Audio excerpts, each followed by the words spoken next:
Jina Yesu wa Nazareti. Haleluya.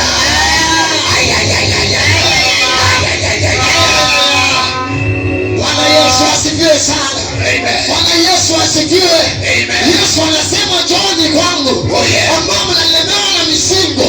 Njooni kwangu mliofungwa. Njooni kwangu mliofungwa. Wakati anasema maneno haya, akatembea mji wa Genesareti, akapatana na kijana mmoja aliyepagawa na mapepo. Yesu amekutana na kijana aliyepagawa na mapepo. Andiko linaniambia kijana walimfunga, akavuta minyororo, wakaenda kwa duka wakanunua makamba, wakafunga yule kijana, akavuta makamba na akashaku makaburini. Kijana akaishi makaburini. Kijana kuishi makaburini ni maisha ambayo unaishi wewe kama kijana. Maisha ambayo unaishi ni maisha ya ulevi, ni maisha ya uzinzi, maisha ya ushirikina. Haya ndiyo makaburi. Hapo ndipo kaburini.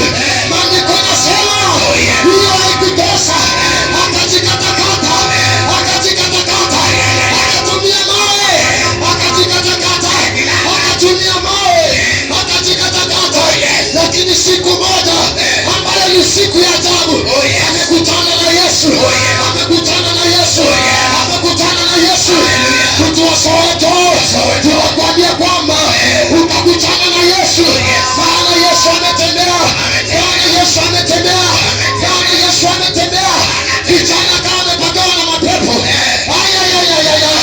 Yesu alipomwona, wakamwona Yesu kwa mbali, wakatazama huyu ni Yesu, wakaona huyu ni Yesu, huyu ni Yesu anaaminiwa, huyu ni Yesu anatangazwa. Wakamwangalia Yesu, wakaanguka mbele za Yesu, wakaanguka mbele za Yesu, wakamuuliza, Mwana wa Mungu, mbona unatutesa wewe? Mwana wa Mungu, mbona unatutesa? Mbona unatutesa? Yesu akawauliza, ati mnaitwa nani? Yesu anawauliza, ati mnaitwa nani? Jioni ya leo Yesu anakuuliza, umefungwa na ugonjwa gani? Yesu anakuuliza, familia yako iko na shida gani? Yesu anauliza, shida yako iko wapi? Wanakuita nani? Wamekuita msherati, wamekuita msisi, wamekuita mlevi.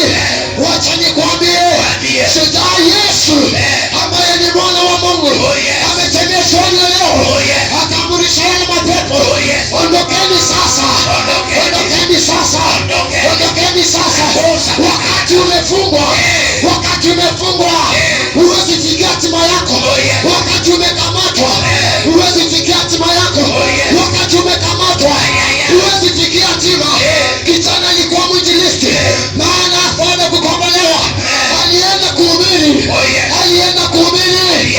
Umekamatwa na ulevi, utahubiria wapi wewe? Umekamatwa na ushirikina, mambo yako hayako sawa. Tunakwambia kwamba Yesu ametembea, Yesu ametembea, Yesu ametembea, Yesu ametembea. Maandiko yanasema kijana akatembelewa, akawacha kujikatakata. Biblia inasema alipopata Yesu mambo yakabadilika.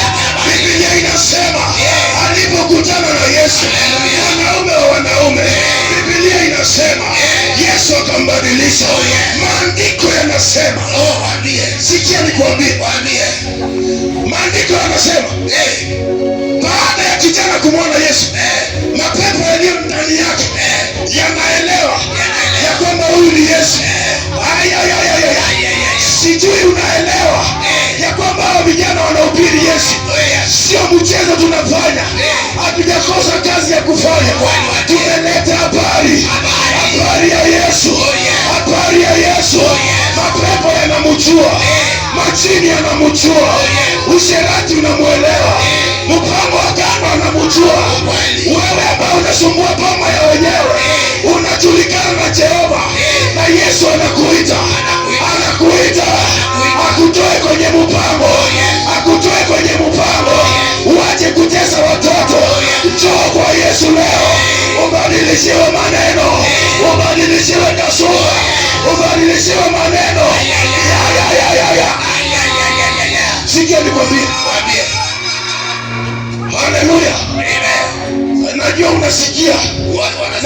usikii utasikia.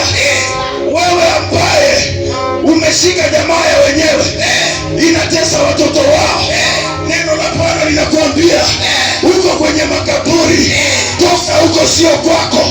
Rudia bibi yako, rudia watoto wako, manake usiporudi, neno la Bwana linasema mshahara wa dhambi ni mauti.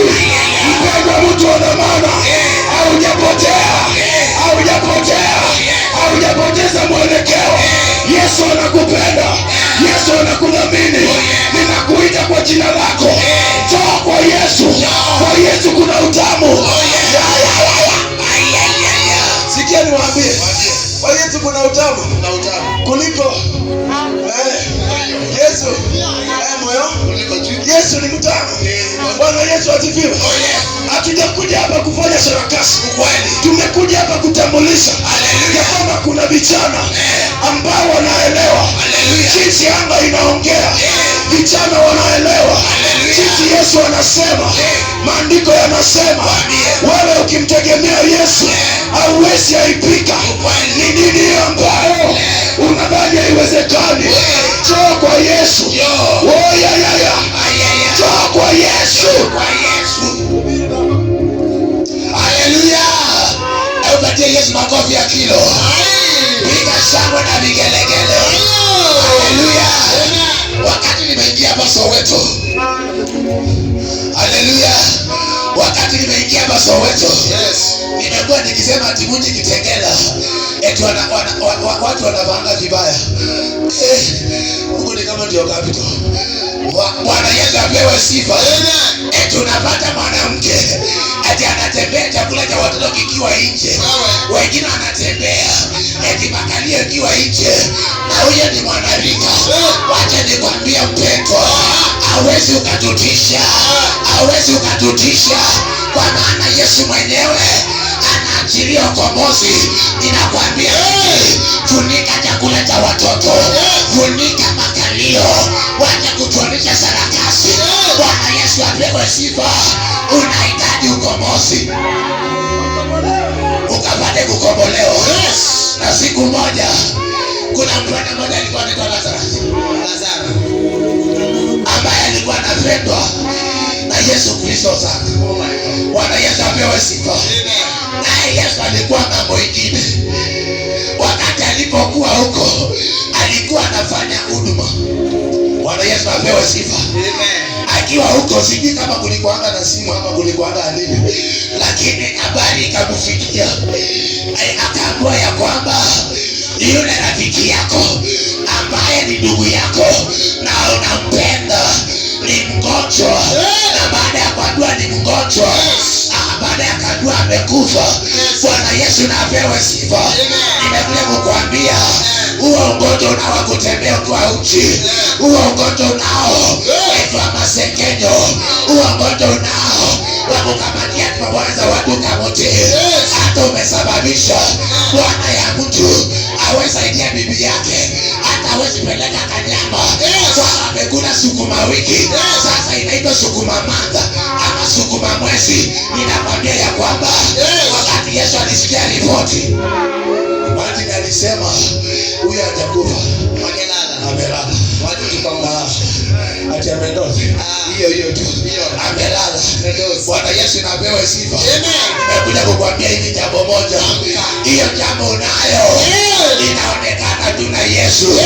Anataka tukachukua hatua. Na wakati Yesu aliambiwa hivyo, aliambia wanafunzi wake tukapate kuingia katika huo mji. Mashariki yake inasemekana eti hayuko, eti amekufa. Wakati alipoingia katika huo mji, aliingia katika hiyo boma, akapata Mariamu ambaye alikuwa amesononeka, ambaye alikuwa analia. Wazazi wako wanalia juu yako msichana, wazazi wako wanalia juu yako kijana, wazazi wako wanalia. Ewe bibi, mzee wako analia. Ile Mariamu alipokuwa analia, na wakati alifika Yesu, aliwauliza mbona mnalia? Wakaanza kumpatia excuse, wakimwambia ungekuwa hapa angekufa. Bwana Yesu asifiwe. Bwana Yesu apewe sifa. Wakamwambia ungekuwa hapa, huyu ndugu yako angekufa. Yesu akawaangalia tu, akawachekelea na akawaambia, huyu hajakufa, bado ako usingizini. Kuna mambo amekufungia, bado hajakumaliza, bado hajakumaliza. Hata anakuwekea limitation, hata anasema ati mimi Samuel sitaendelea. Ninakuja kusema ya kwamba wameweka mipaka. Hiyo ni yao, hiyo ni yao. Kuna mawe, kuna pango inaenda kufunguliwa, ukapate kufunguliwa.